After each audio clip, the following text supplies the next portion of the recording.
بیٹا فاطمہ اسی چادر کے اندر مجھے کفن دے دینا. جب فرشتے قبر میں آ کے مجھ سے پوچھیں گے ما کنتی تقول فی حق ھذا الرجل محمد, اس نبی کے بارے میں کیا خیال ہے, کہتی ہے میں اور کوئی جواب نہیں دوں گی, میں کملی والی چادر نکال کے دوں گی. میں کہوں گی ارے فرشتوں مجھ سے پوچھتے ہو, دیکھو تو صحیح محمد کی چادر بھی ساتھ لے کے آئے. تھوڑا سا اور آگے آئے, کریم آقا کی بارگاہ میں سیدہ زہرا جاتی ہیں, عرض کرتی ہیں حضور چادر یہ نائب فرما دیں. اماں جی پوچھ رہے ہیں, کریم آقا نے چادر دے دی, حضور نے چادر دے دی, چادر دے دی, سیدہ پاک چادر لے کے آ گئی. پیچھے سے کریم آقا بھی چلتے ہوئے آ گئے. جو جملہ میرے نبی نے ارشاد فرمایا آج کی عورتوں کے لیے وہ جملہ مقتدا بھی ہے, پیشوا بھی ہے, ان کے لیے عبرت, ان کے لیے فخر کا سبب بھی ہے, ان کے لیے عزت کا سبب بھی ہے. میرے نبی پیچھے تشریف لے کے آ گئے. میرے نبی سیدہ خدیجہ کی بارگاہ میں آپ آگے فرماتے ہیں خدیجہ اللہ کی قسم ہے یہ تو نے میری چادر مانگی ہے نا, آج تو محمد عربی کا چمڑا بھی مانگتی, اللہ کی قسم میں وہ چمڑا بھی اتار کے تیری گودی میں رکھ دیتا. اتنی عورت کو عزت دی جا رہی ہے. اسلام نے بھی عورت بیٹیوں کو زندہ دفن کیا جا رہا ہے. کریم آقا کہہ رہے ہیں جس نے 2 بیٹیوں کی پرورش کی, 3 بیٹیوں کو بڑا کیا, میں محمد جنت کی ضمانت دیتا ہوں. کل میرے ساتھ اس طرح ہوگا جس طرح کیوں کھڑا ہے. جس دور میں آخری بات کر کے میں اپنا موضوع ختم کر دوں گا, جس دور میں غلاموں کو, میں نے تقریر شروع کی تھی نا کہ حضور ہمارے لیے احسان کیسے ہے کہ باقی بھی تو اللہ نے نعمتیں دی مگر کسی بھی احسان نہیں جتلایا. جب کریم آقا کو بھیجا رب نے احسان جتلایا. وجہ کیا ہے؟ وجہ یہی ہے باقی نعمتیں فرو ہیں, اصل نعمت ہے تو وہ نعمت محمد عربی صلی اللہ علیہ وسلم. باقی نعمتیں تو فرو ہیں, باقی تو عارضی ہیں, ختم ہونے والی. جو نہیں ختم ہونے والی, ہمیشہ باقی رہنے والی ہے, وہ نعمت میرے مصطفیٰ کریم علیہ السلام کی ذات, کریم آقا کی ذات. جس دور میں غلاموں کو کہا جاتا ہے اوے کھانا کھانا تو ہم سے دور ہو کے کھا, ہمارے پاس نہ, تجھ سے بو آتی ہے, تیرے اندر سے بدبو آتی ہے, اس دور میں کریم آقا حضرت بلال کو پتہ ہے کہاں کھڑا کرتے ہیں؟ پتہ ہے آپ کو؟ اس دور میں کریم آقا حضرت بلال کو کعبہ کی چھت پہ کھڑا کرتے ہیں, کعبہ کی چھت پہ کھڑا کرتے ہیں. وہ کہتے ہیں جناب پہلے ادھر ادھر کھڑا ہوتا تھا, کعبہ کی طرح منہ کر کے اذان دیتا تھا, آج کس طرح منہ کرنی ہے؟ کریم آقا فرمایا پہلے کعبہ کی طرح منہ کرتا تھا, اذان دیتا تھا, آج کعبہ کی طرح محمد عربی کی طرح منہ کر کے اذان دیتا. حضرت سیدنا فاروق اعظم جیسا قریشی صحابی, ہاشمی صحابی, اتنے بڑے نسب کا مالک, اتنے بڑے قد کاٹ کا مالک, 26 لاکھ مربع میل کا مالک, امیر المومنین, وہ فاروق اعظم جن کے بارے میں کریم آقا فرمائے لو کان بعدی نبی لکان عمر, اگر میرے بعد کوئی نبی ہوتا عمر ہوتا. وہ عمر بھی جب بلال کو پکارتے ہیں تو یہ نہیں کہتے یا بلال, کہتے ہیں یا سیدی, اور میرے سردار میری بات سن. آج قریشی جس کو سردار کہہ رہا ہے وہ قوم حبشی ہے, ہونٹ موٹے موٹے ہیں, ناک چپکی ہوئی ہے, آنکھیں چھوٹی چھوٹی ہیں, شکل دیکھنے کی کوئی نہیں. مگر کریم آقا فرماتے ہیں جب میں معراج پہ گیا نا, معراج پہ بھی میں نے کسی کے چلنے کی آواز سنی. میں نے پوچھا جبریل کون ہے, تو آواز آئی جناب یہ تمہارے صدیق اکبر کی قدموں کی آٹ آ رہی ہے اور تمہارے بلال حبشی کے قدموں کی آٹ آ رہی ہے. آج غلاموں کی اتنی عزت دی جا رہی ہے. پھر لوگ کہتے ہیں ہم انقلاب لائے, تم خاک انقلاب لاؤ گے. تم نے تو عورتوں کو میدانوں میں کھڑا کیا, تم نے تو عورتوں کو روڈوں پہ کھڑا کیا, تم نے تو عورتوں کی عزتوں کو پامال کیا, تم نے تو عورتوں کے دوپٹے اتارے, تم نے تو عورتوں کو بھی حیا کیا. کہتے ہو اسلام نے ہمیں عزت نہ دی. ارے تمہارے اوپر دوپٹہ نہیں ہوتا تھا, اگر دوپٹہ دیا ہے تو میرے محمد عربی نے دیا. حاتم طائی کی بیٹی ہے, جانتے ہیں حاتم طائی کو؟ کافر ہے, سخاوت کا دریا. حاتم طائی کی بیٹی ہے مسلمان, وہ حاتم طائی کی بیٹی کو گرفتار کر کے حضور کی بارگاہ میں لاتے. کریم آقا بیٹھے ہیں, صحابہ حاتم طائی کی بیٹی کو گرفتار کر کے لا رہے ہیں, اریسٹ کر کے لا رہے ہیں. جب حضور کی بارگاہ میں آنے لگے تو کریم آقا نے دیکھا حاتم طائی کی بیٹی کے سر پہ دوپٹہ نہیں ہے, حاتم طائی کی بیٹی کا سر ننگا ہے. ذرا سنیے اور اپنے ایمان تازہ کیجیے. کریم آقا فوراً دوڑے. صحابہ کہتے ہیں اتنی سپیڈ, اتنی جلدی سے کریم آقا کو جاتے ہوئے ہم نے ایک مرتبہ بھی نہیں دیکھا جتنی جلدی آج کریم آقا اٹھے. اور اٹھے کسی اور کا دوپٹہ نہیں, اپنی وہ کملی والی چادر جس چادر کی قسمیں رب اٹھاتا ہے, وہ چادر میرے نبی نے اس حاتم طائی کی بیٹی کے سر پہ رکھی, اپنا ہاتھ پھیرا. صحابہ کہتے ہیں حضور یہ کافر کی بیٹی ہے. کریم آقا فرماتے ہیں ارے صحابہ یاد رکھو وہ زمانہ ختم ہو گیا جب بیٹیوں کی عزت نہیں ہوتی تھی. فرمایا اب میں محمد کا زمانہ ہے. فرمایا اگرچہ کافر کی بیٹی ہے مگر بیٹیاں سب کی سانجھی بیٹیاں ہوتی ہیں. میرے نبی نے بتایا بیٹی کیا ہے, ماں کیا ہے.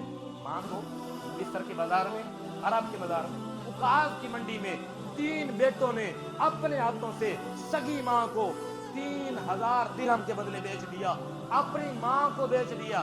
ذرا تصور تو کریں اپنی ماں کے بارے میں خیال کریں. آپ اپنی ماں کو بیچنا تو دور کی بات ہے, کوئی آپ کی ماں کو بات کر کے تو دکھائے. اپنی جان نہ دے دے اپنی ماں کی خاطر, اپنی ماں کی ناموس کی خاطر, اپنی ماں کی عزت کی خاطر. ارے ہماری مائیں ہمارا سینہ ہے, ہماری مائیں ہمارا درد ہے, ہماری مائیں ہماری عزت ہے, ہماری مائیں ہمارا ناموس ہے. ماں تو ہمارا دل ہوتے ہے. ارے اس دور میں سگے 3 بیٹے اپنی سگی ماں کو 3000 درہم کے بدلے بیچ رہے ہیں. ایک بیٹا 1000 درہم لے رہا ہے, دوسرا بیٹا 2000, تیسرا بیٹا 1000 درہم لے رہا ہے. 3000 بانٹ لیے گئے. مگر جب کریم آقا آئے, اس لیے تو قرآن نے کہا لَقَدْ مَنَّ اللَّهُ عَلَى الْمُؤْمِنِينَ إِذْ بَعَثَ بِهِمْ رَسُولًا. جب کریم آقا آئے نا, حضور نے فرمایا ارے او ماؤں کو بیچنے والوں, او ماؤں کو بازاروں کی زینت بنانے والوں. کریم آقا فرمایا تم جنت لینا چاہتے ہو؟ آپ کرتے آقا لینا چاہتے ہیں. فرمایا جنت رب کی دور کوئی نہیں. حضور کہاں پہ ہے؟ فرمایا ان الجنت تحت اقدام الامہات. فرمایا ابھی اٹھو, اپنے ماں کے قدم جا کے چومو, ماں کے قدم جا کے دباؤ, تمہاری ماں قدم اوپر اٹھائے گی, رب کی جنت تمہاری ماں کے قدموں تلے بچھی ہوگی.